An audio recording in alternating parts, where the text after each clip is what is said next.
Приветствую вас, братья и сестры. Христос воскрес! Я поздравляю всех с этим замечательным днем, когда наш Господь Иисус, Он воскрес из мертвых. Я верю, что сегодня люди, они обретут свободу. Я верю, что сегодня они расстанутся со своими какими-то болячками, они расстанутся со своими грехами, потому что наш Господь Иисус, Он победил грех на Голгофском кресте. Многие годы, многие сотни лет дьявол, он пытался держать все человечество в страхе через смерть.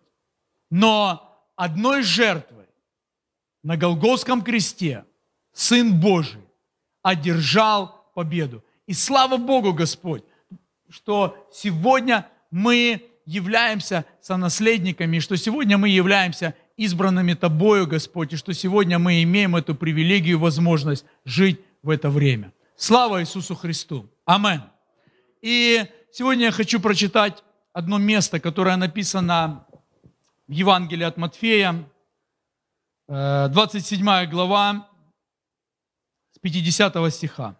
И здесь написано: «И вот завеса в храме разодралась надвое, сверху донизу, и земля потряслась, и камни расселись, и гробы отверзлись, и многие тела усопших святых воскресли, и, выйдя из городов по воскресении его, вошли из гробов, по воскресении его вошли в святой град и явились многим».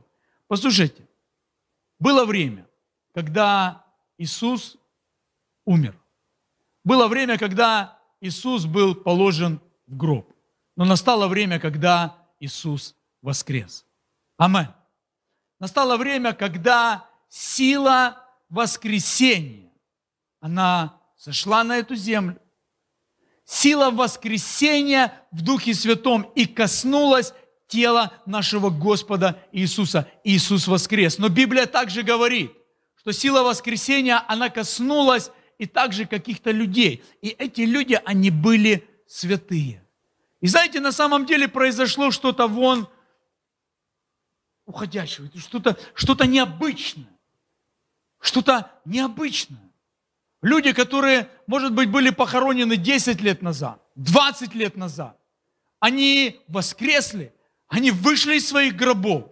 И куда они отправились? Я думаю, первое, куда они отправились по своим домам. Аминь. Знаешь, я думаю, дети, жены, родственники, те люди, которые их когда-то знали, они были просто удивлены. Они вообще не понимали, что происходит.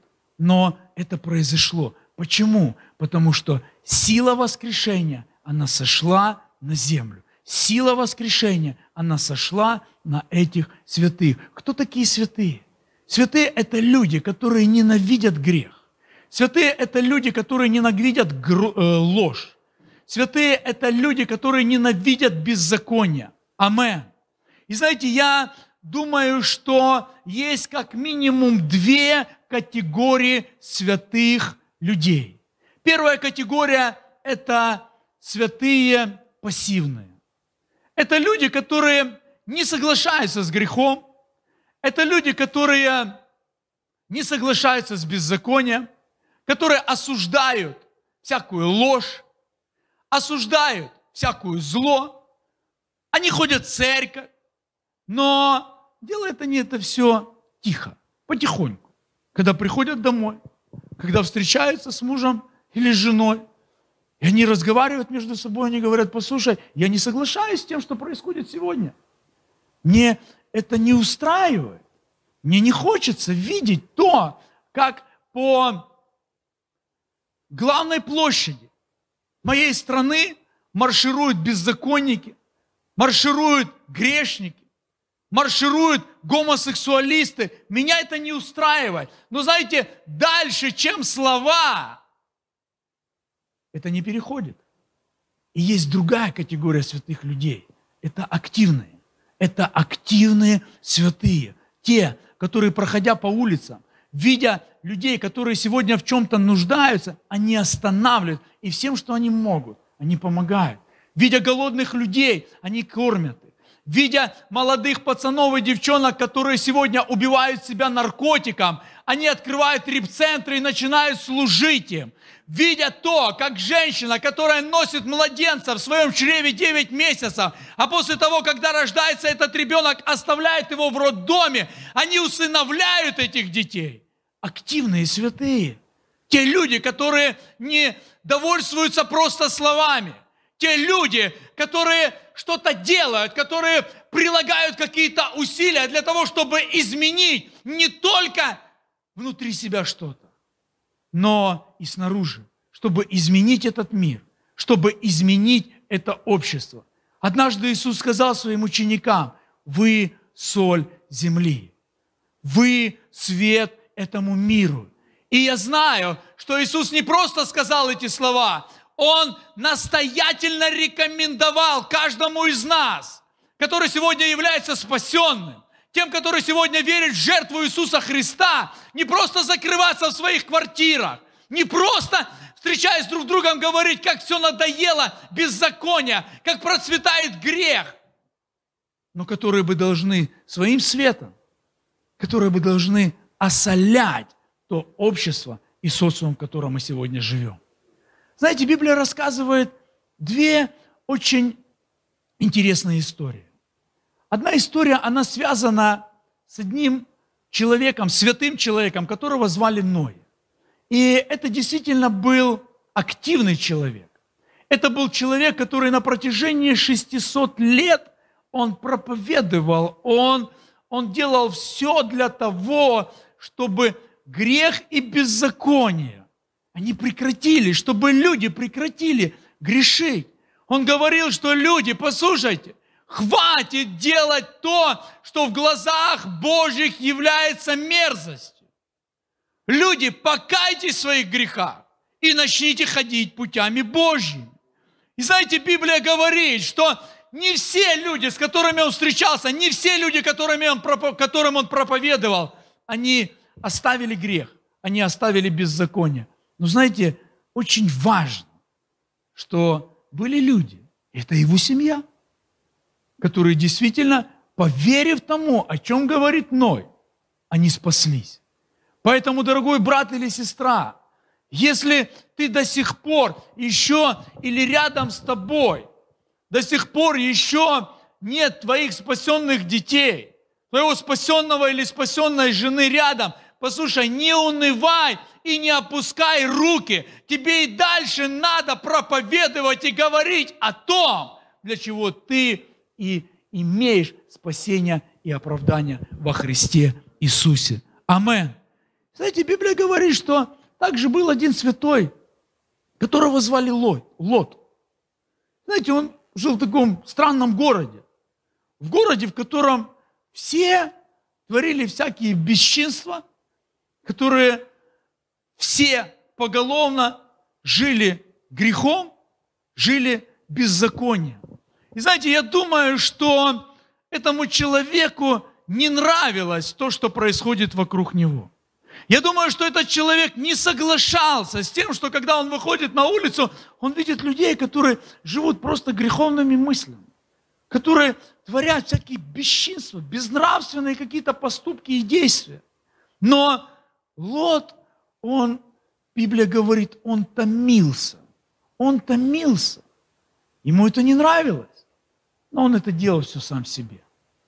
Он сам себе говорил: я не такой, как все. Я не такой, как эти люди. Я другой. Он говорил: у меня есть Бог. Он говорил: я не соглашаюсь с тем, что эти люди делают или чем они живут. Но никаких действий он не предпринимал. Братья и сестры, сегодня настало время, когда мы, верующие, призванные по Его благоволению, мы сегодня должны стать теми активными святыми, которые должны менять этот мир, должны менять это общество. Аминь. Знаете, в Библии написано, что однажды, когда Иисус шел с учениками, и было множество народов возле Иисуса, было толпы людей, которые слушали Слово, понимая и осознавая, что каждое слово, которое говорил Иисус, это есть основание для их счастливой и успешной жизни. И проходя, они увидели человека, которого звали Вартимей. И этот человек был с рождения слепой. И когда он услышал своими ушами, потому что он не мог увидеть своими глазами, что происходит, когда он услышал о том, что мимо проходит Иисус, он начал кричать. Он активизировался. Я не знаю, может быть, до того момента он просто сидел и просил подаяния. Он просто сидел и просил подаяния у тех людей, которые проходили мимо него, для того, чтобы иметь какие-то средства к существованию, для того, чтобы иметь средства, чтобы купить себе какую-то еду, тот прожиточный минимум, в котором он нуждался. И знаете, Библия говорит, что в тот момент, когда Иисус проходил, Он активизировался, Он вскочил на свои ноги, и Он начал кричать: «Иисус, Сын Давидов, помилуй меня!» Вы слушайте, много людей сегодня, даже когда не ходят в церковь, людей, которые сегодня верят в Иисуса Христа, люди, которые исповедуют Господом Иисуса Христа, они сегодня как тот Вартимей, в ожидании того, что Иисус сам подойдет и предложит, что-то скажет, как-то посодействует. Я верю в то, что каждый человек, каждый святой, он должен быть активным, потому что именно активные святые, они меняют мир. Именно активные святые, они меняют обстоятельства. Именно активные святые, они меняют любые ситуации. В Библии есть замечательная история одного человека, которого звали Неемия. И Библия говорит, что, по всей вероятности, этот человек, он ни в чем не нуждался. Он был виночерпием у царя. Я думаю, что он жил в хорошем доме. Он спал на хорошей мягкой постели, он кушал хорошую еду, он пил хорошее вино. И казалось бы, о чем тебе вообще задумываться, о чем тебе грустить, о чем тебе переживать? Но однажды, когда пришли его земляки и рассказали о том, что народ, его народ, он рассеян по всему лику земли, и город, который является святыней для евреев, он стоит без стен. Он стоит незащищенный. Библия говорит, что что-то в нем начало происходить. Он заплакал, его сердце затрепетало, в его желании, в его духе, в его разуме, в его вообще естестве возникло желание что-то сделать и что-то изменить для того, чтобы восстановить стены Иерусалима. Знаете, я верю, что когда в наших сердцах есть это желание, то сам Бог, Он содействует нам в том, чтобы у нас все получилось. И Библия говорит, что когда Неемия рассказал о том, почему он сегодня, в таком вот плохом настроении, почему у него на лице нет улыбки, подавая вино царю, то сам царь, он сказал: послушай, все, что тебе надо, я дам для того, чтобы ты поехал и восстановил стены. Аминь. Братья и сестры, сегодня хорошее время для того, чтобы мы с вами стали не просто слушателями, чтобы мы стали не просто людьми, которые только, рассчитывая на свои силы или на помощь Бога, пытаемся обустроить свою личную жизнь. Но сегодня хорошее время для того, чтобы начать менять в мир, в котором мы сегодня живем. Аминь. Аминь. Знаете, не так давно я встретился со своим другом, с которым не виделся много лет, и он неверующий человек. И мы разговаривали, и как-то вот тема перекинулась в ту сторону, что это было как раз вот летом, после вот этого гей-парада. И я говорю: послушай, меня не устраивает, я не хочу, чтобы мои дети, они воспитывались и росли в стране, по главной площади которой будут ходить беззаконники, будут ходить гомосексуалисты, будут ходить те, которые всем своим видом, они отвергают праведность, святость. И знаете, он мне сказал очень простые слова. Он говорит: ты знаешь, а мне как-то все равно, меня это не касается.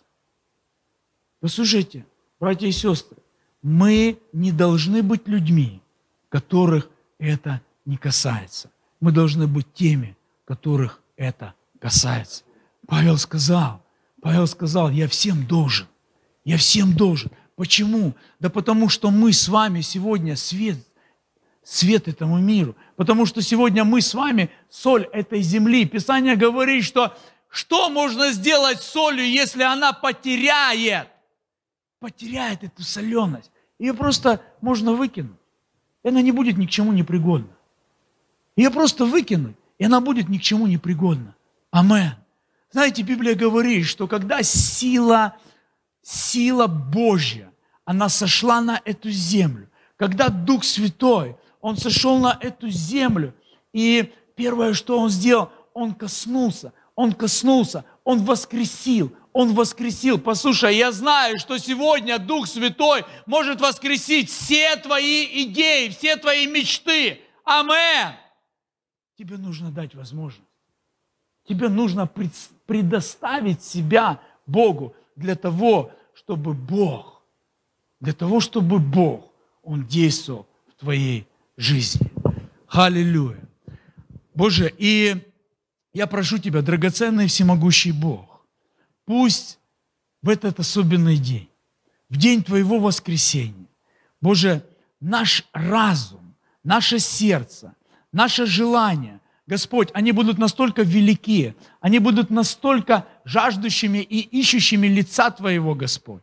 Боже, пусть в этот особенный день, Бог, просто воскреснут наши мечты, воскреснут наши желания, воскреснут наши идеи для того, чтобы прославилось Твое святое имя. Аллилуйя.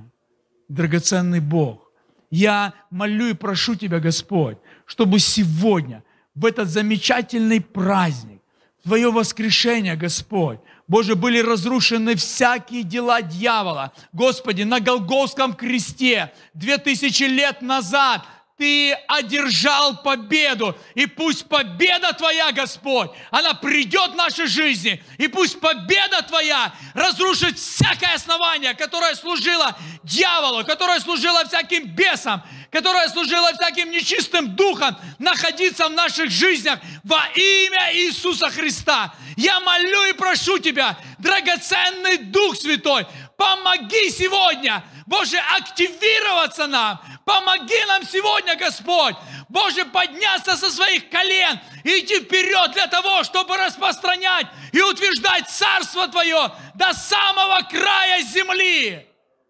Библия говорит, сила Божья, сила воскрешения, сила воскресения, она коснулась святых. Она коснулась святых. И знаете, я верю, что каждый человек, каждый верующий человек, если в его сердце есть это желание быть не только послушным Богу, но еще научиться угождать Богу, он сегодня примет силу. Он сегодня примет силу. Он сегодня примет то дерзновение и желание активизироваться. Не просто быть пассивным человеком, но стать человеком, готовым идти и исполнять волю Божью. Амен. О, Дух Святой, я молю Тебя сейчас за каждого человека, который смотрит этот эфир. Я молю и прошу Тебя, пусть сила Твоего воскресения, она сейчас сойдет на каждую жизнь, она сейчас сойдет и коснется каждой судьбы во имя Иисуса Христа. Пусть всякие дела дьявола будут разрушены во имя Иисуса. Я молю и прошу Тебя, драгоценный Дух Святой, прямо сейчас, пусть всякие немощи и болезни, они будут разрушены силой Духа Святого. И я повелеваю всяким нечистым духом, я повелеваю всяким духом немощи и болезни, убирайтесь из народа Божьего. Сила воскресения касается каждого человека во имя Иисуса Христа. Христос воскрес. Христос воскрес. И Я хочу сейчас зачитать хорошее место. Я хочу сейчас провозгласить в жизнь каждого человека то, что написано в книге Исаия. И здесь написано 43 глава. И говорится так. «Ныне же так говорит Господь Бог, сотворивший тебя и устроивший тебя. Не бойся, ибо я искупил тебя, назвал тебя по имени твоему. Ты мой. Будешь ли переходить через воды? Я с тобою. Через реки ли? Они не потопят тебя. Пойдешь ли через огонь? Не обожжешься, и пламя не опалит тебя. Ибо я, Господь, Бог твой, святый Израилев, Спаситель твой, выкуп за тебя отдал Египет, Ефиопию и Савию за тебя. Так как ты дорог в очах моих, многоцветен, я возлюбил тебя, то отдам других людей за тебя и народы за душу твою. Не бойся, ибо я с тобою. От востока приведу племя твое, и от запада соберу тебя. Северу скажу: отдай, и югу не удерживай. Веди сынов моих издалека и дочерей моих от концов земли. Братья и сестры, Христос воскрес.